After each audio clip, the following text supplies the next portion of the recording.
My name is Johnny Walker. I'm from Phoenix, Arizona. I played for the Minot Minotauros from 2013 to 2016. How was hockey first introduced to you?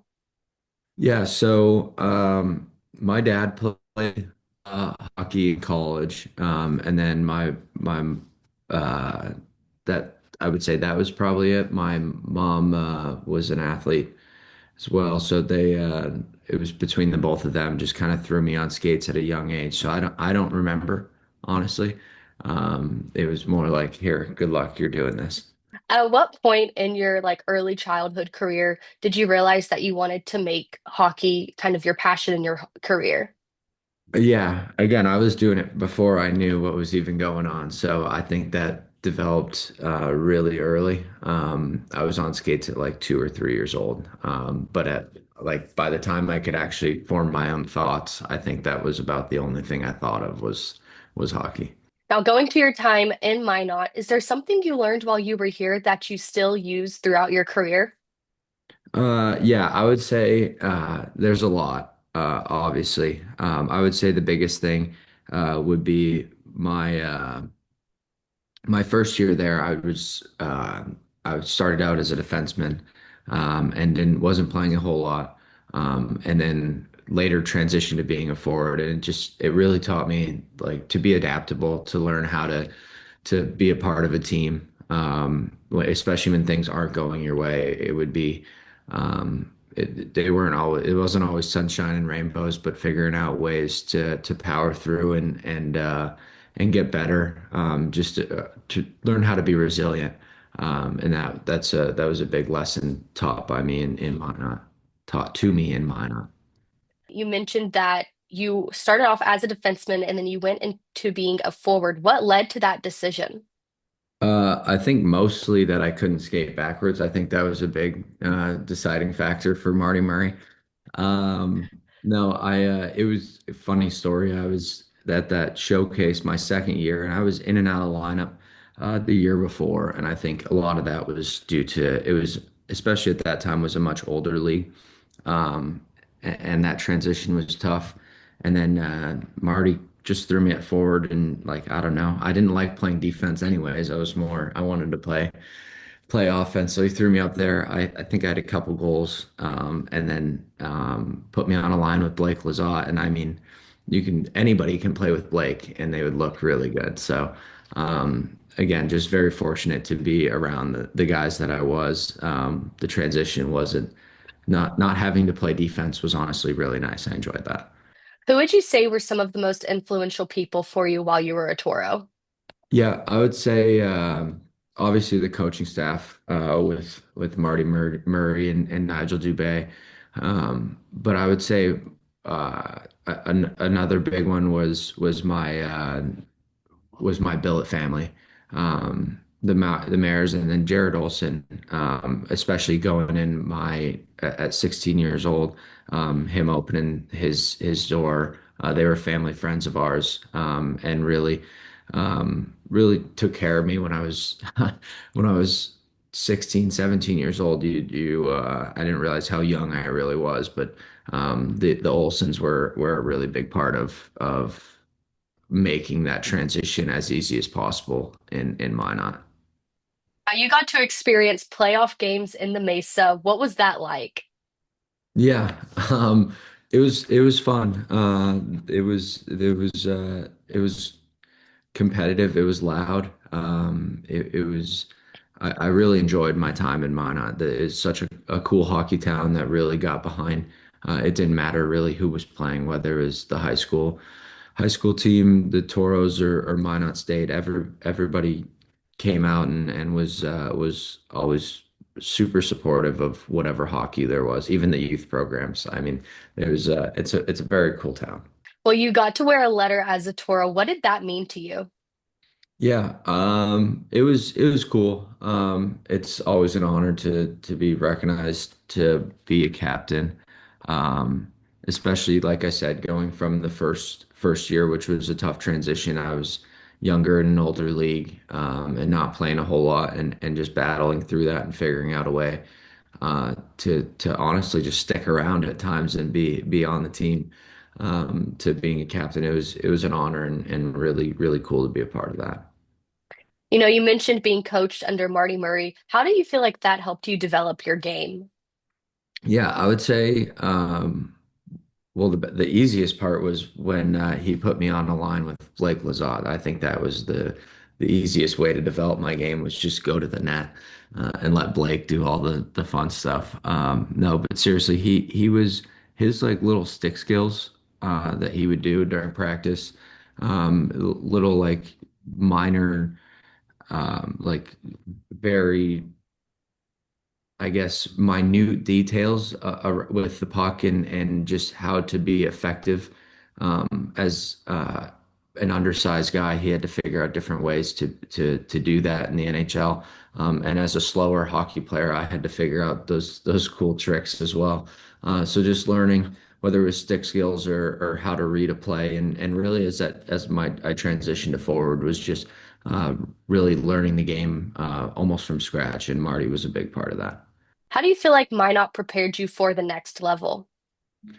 You did a lot. I think as I keep talking about that first year was really tough, and that really prepared me not only for the next level of hockey but life. That things just you have a plan and everything's great, but your plan isn't always how it goes, and being able to adapt and adjust is really important.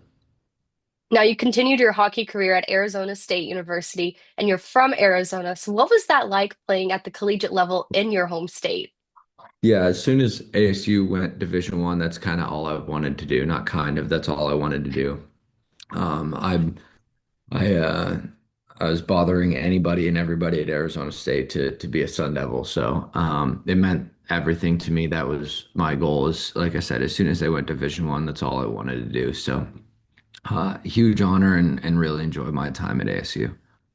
You finished your freshman year campaign with 17 goals, which had you ranked second in the NCAA for goals by a freshman that also led the team that year. What was that transition like going from juniors to that collegiate level? It was tough. The goals kind of came on the second half of that season. I think I had won through like the first 10 games. So it was that was the toughest transition in my hockey career. You're going from playing with kids that are under 20, some 16-year-olds to playing against grown men. But I had a great support team, whether it was my roommates or my teammates, and then obviously being at home and settling into that. But yeah, it was a tough transition. I would credit my teammates for any success I had my freshman year because I definitely had personal ups and downs, but having a good group of guys with me was most important. Now, you have quite the resume. I've seen online some people call you the best hockey player to go through Arizona State University. You were named to ESPN's Best Player in the World of the Week in all of hockey after a 5-point weekend against Omaha. You led the country in scoring with 31 goals back in 2018. I mean, I could go on and on. You were co-captain your senior year at ASU. How did you balance being a student athlete? Uh, yeah, the school part was I definitely it was a learning curve, especially after being in junior hockey for 2 years and not having to go to school. But at ASU, they give you they give you plenty of resources, all the tools that you need, and everybody's willing to help. So that transition wasn't too bad. There were obviously some long nights, but well worth it. Your senior year, you suffered an injury just 2 games in, which caused you to be out that first half of the season. What did you learn about yourself and that team when you were kind of forced to take that step back? Yeah, that was tough. That was really the first time in my career that I had like a long-term injury. It was that'll test you, especially during that COVID year. We did a 60-day road trip throughout the Big Ten, so I was stuck in hotel rooms. Luckily, around the boys and being around friends and teammates was really helpful. But yeah, it was there's being done with hockey is one thing that they don't talk about, and then when you get hurt is another. And when being a hockey player is a large part of who you are, and you're not able to do that, that was a tough transition. But like I said, having teammates and friends around to kind of ease that pain a little bit was helpful. After ASU, you spent some time in the ECHL. What was that like playing professionally? Yeah, also some ups and downs, finding a new role. Really having to grit teeth and do whatever it took to play at that level.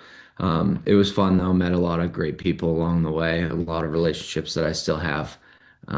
It's very fortunate to get to do it. Sad that it was over. Well, now you're back at Arizona State as a coach for the ACHA hockey team. What is it like being back, but now this time as Coach Walker? Yeah, it's different, way different. You're in the fight, but you're not fighting. Um, it's fun though. It's been like I said, it's way different. There's been a huge learning curve, but I've really enjoyed um, working with this group and learning how to coach. I think that you learn how to play, and that comes kind of natural, but the coaching is much more strategic and taking a step back and thinking. But all that said, I've really enjoyed it, and it's a blast. What led to your decision to pursue coaching? Yeah, I tell everybody that hockey was done with me, but I wasn't done with hockey. So I figured that this is the best way that I could stay in the game. What is your biggest goal or mission as a coach? Yeah, I mean, away from the rink is just growing individuals. One thing that's kind of been more on my radar now is like, and like I said before, is like not playing is going to happen at some time.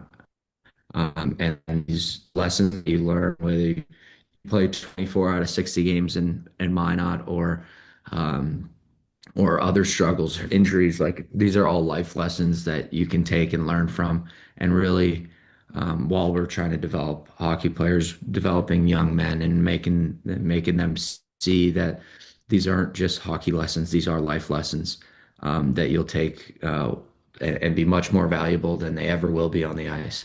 Um, and then just building relationships, whether with my staff or with my team, it's with my players. It's just so much fun to be on the ice and to be able to be a part of the program. Do you have a message for Toros fans watching? Oh, yeah. First, thank you. It was a huge part of who I am, especially as a very young and malleable individual. I learned so much, and everybody in Minot was so welcoming, and to be a part of that community for a few years was a privilege and something I wouldn't trade for the world. So I guess it would be thank you.